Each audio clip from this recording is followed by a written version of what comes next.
Greetings and salutations. I hope you'll be able to hear pretty well. I had to re-record all of these. So in the back, my internet kept cutting out. So what I wanted to do today is talk to you about rhetorical appeals. So behind me, I have the ancient Greek theater at the base of the Acropolis in Athens, Greece. And the reason I chose that as a background is these rhetorical appeals that we're talking about today are as ancient as this theater, and they come from ancient Greece as well.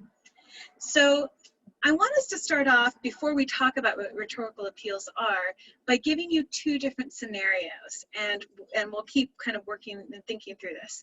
So in scenario one, you've just met the person of your dreams and you want to persuade him or her to go on a date. How are you going to go about doing that in the best way possible?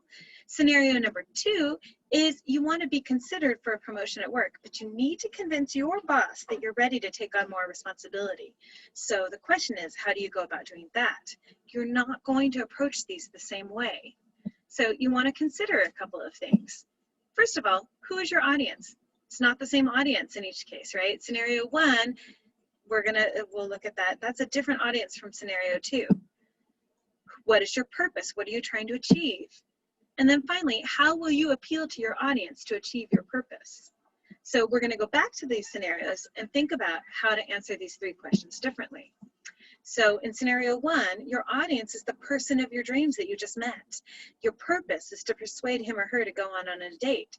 So in terms of appealing to that audience for that purpose, you might want to come across as funny or fun. You might want to come across as intriguing, interesting, somebody they want to find out more about. Maybe you want to show yourself to be interested instead of interesting, and try to connect with things that you know that they like and care about. Scenario two, your audience is your boss. You're trying to convince that boss that you're ready to take on more responsibility. That's your purpose, so that you can be promoted, right? And so you have to think about, well, what will you do to convince them of that? Maybe you take a job that they've given you and you do it really, really well. Or maybe you take on extra responsibilities and do things that maybe your boss hasn't even asked you to do, so that you can prove yourself capable. So these are both arguments, right?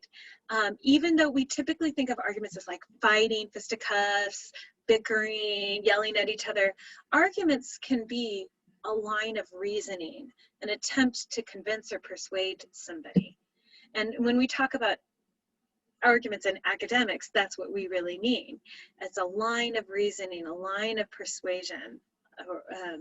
And so a lot of what we're doing in English 1A is both analyzing arguments that other people are making and making our own arguments at the same time.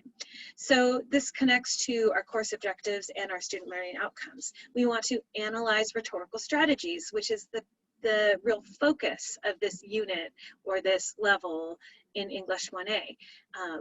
And we're going to be looking at Grit by Angela Lee Duckworth, and we're going to ask, what rhetorical strategies, what rhetorical appeals is she using? How is she using them? Who is her audience? What is her purpose? What is she trying to achieve? And how is she trying to achieve it? And then student learning outcome number one is to construct arguments. So at the heart of all arguments is purpose and audience. The way that you construct your argument has to fit the purpose you're trying to achieve and the audience that you're talking to. So being aware of your purpose and audience all the way through your argument is really important. So do I want to, these are purpose questions. Do I want to inform somebody? That means that I think my audience maybe doesn't know something, and I want them to know something that they didn't know before. Maybe I want to convince them. Maybe they have the same set of facts in front of us, but they interpret them differently. Maybe I want to persuade them to act, to take action, right, to vote. If I was thinking about maybe something like a topic like global warming, if I'm informing someone, maybe I think somebody doesn't know what global warming is, what it means, where it comes from. If I want to convince them, maybe I'm trying to convince them that global warming isn't just a natural phenomenon, but that it's something caused by human action.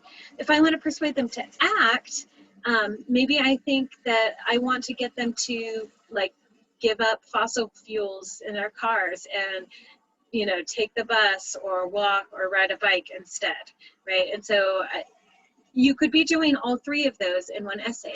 You might also want to be entertaining them. That's certainly a purpose in a lot of writing.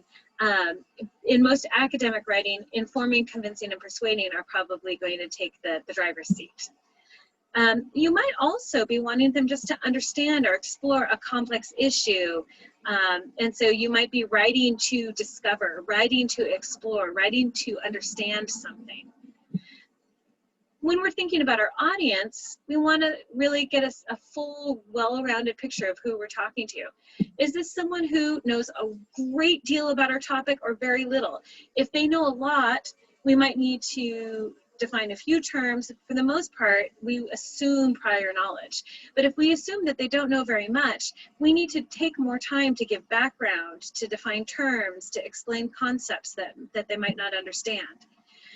We want to think about, does our audience share our our kind of worldview or not, right? If they don't share our worldview, what common ground do we have? If they do share our worldview, why is it that they disagree with us, or why are they maybe not convinced yet? Is our audience someone who is eager to act, like we just need to push them a little bit to act? Or are they apathetic, or that I don't care, and you need to make them care? Or are they actively hostile to our point of view and we need to get them to give our side a chance? Is our audience somebody who's curious already about the topic, or are they uninterested and we need to stoke their interest? So you need to appeal to your audience to achieve your purpose. So that's what we're really going to be focusing on now. So our classical rhetorical appeals are basically just fancy ancient Greek terms for how to get people to think, feel, and do what you want. We have three main ones that almost everybody talks about. And so these are the must-haves. You really want to understand these. The first, and I think number one most important one, is logos. You need logic. And we'll talk about each of these in separate presentations later on. Pathos is about emotion. And while logic is really, really important, we want to have reasoning, we also want to feel something when we're reading. And so as authors, we want to connect with the feelings and the emotions of our readers as well. And then ethos is where we get ethics from. So do we show ourselves to be ethical, reliable, trustworthy as authors? And then the last sort of bonus power-up rhetorical appeal is kairos, and that is the time and place, having the right time and place to make an argument, being aware of the rhetorical situation that you're going into. And so, for instance, if you were asking somebody out and you found out that they had this terrible tragedy just happen in their life, you might wait a bit. You might decide that's not the right time to ask them out on a date, you know, when they just told you that they had a family member die, right? That would be like, no, okay, I'll wait. This is not the right moment, right? For my husband, the right moment to ask him about something is not first thing in the morning when he's woken up and he hasn't had his coffee yet. So we'll talk about each of these in separately in separate recordings.